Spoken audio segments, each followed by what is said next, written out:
Hey guys, welcome back to my channel. Today we are going to be exposing the worst design trends in 2023 that I would never have in my house, and you shouldn't either.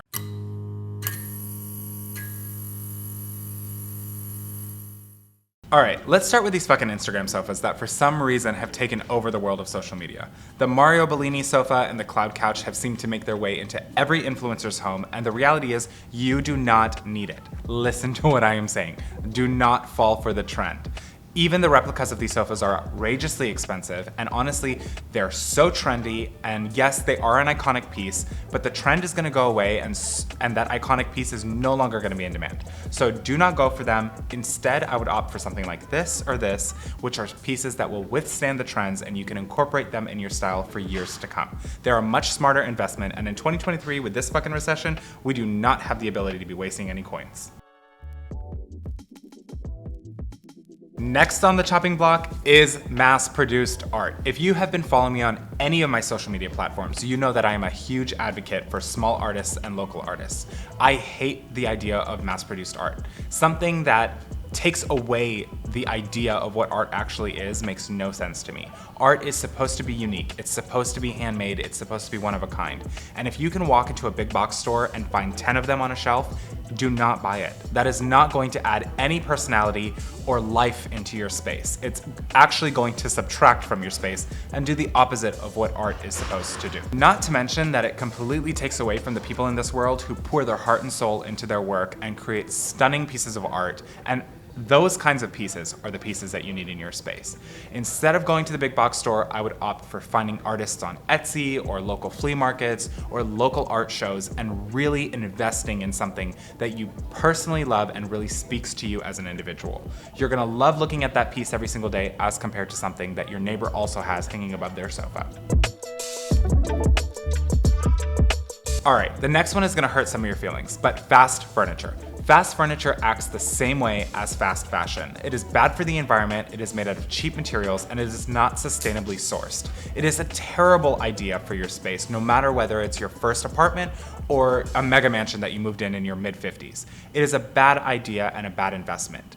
First of all, fast furniture is something that is super trendy and is going to go out of style extremely quick, number one.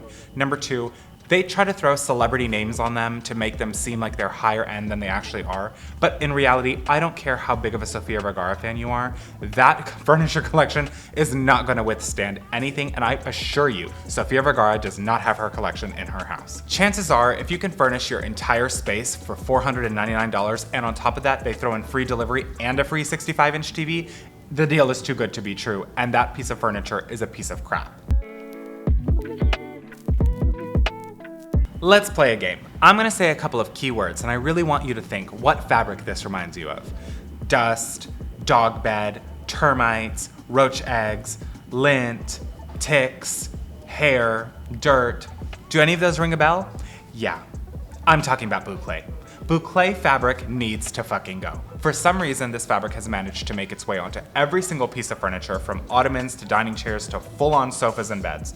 It is nasty. I don't know how you people try to buy it and then entertain the idea that it is going to stay clean, because it is not. That fabric is a magnet for anything and everything dirty, and it is almost near impossible to clean. Instead of buying Boucle fabric in large quantities, if your heart is so set on it, I would opt for buying it in a small piece that you can easily swap out in a few months, because it is going to not withstand time. Let's get one thing straight. You are not fooling anybody with this hack, if you even can call it that. That marble contact paper that for some reason you have covered your entire kitchen and bathroom countertops in is a huge mistake. I understand the want and need for more luxurious countertops, don't get me wrong. And the idea of doing it in a really cheap, inexpensive, easy way is very appealing, don't get me wrong. But marble contact paper never looks like the real deal. It literally looks like a giant sticker, and with 1 ounce of moisture, it is gonna be peeling up the sides and it is going to come off and lift off, leaving a whole bunch of residue, and things get stuck under it, and then it's bumpy and wavy, and it's a fucking mess. Look, I live in an apartment as well, and I can totally relate to the renter-friendly hacks and trying to improve your space when you really can't do full-on construction.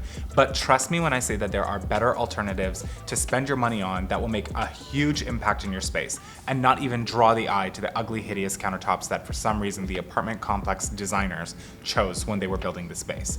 Marble contact paper is not it because it will never lay straight, it will never look like marble. It is just going to look like a giant dirty sticker that you have covered everything in. So it doesn't matter how many TikToks you've seen over this, they are all lying to you. It is a bad idea. Save your time, save your money, and let's do some other things to make your space sexy as fuck instead of making your countertops look like you just went crazy with sticker sheets.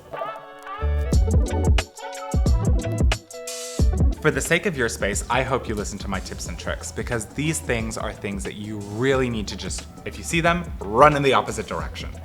But remember to elevate everyday experiences, and until next time, this has been your favorite luxury interior designer. Now get the fuck out of here.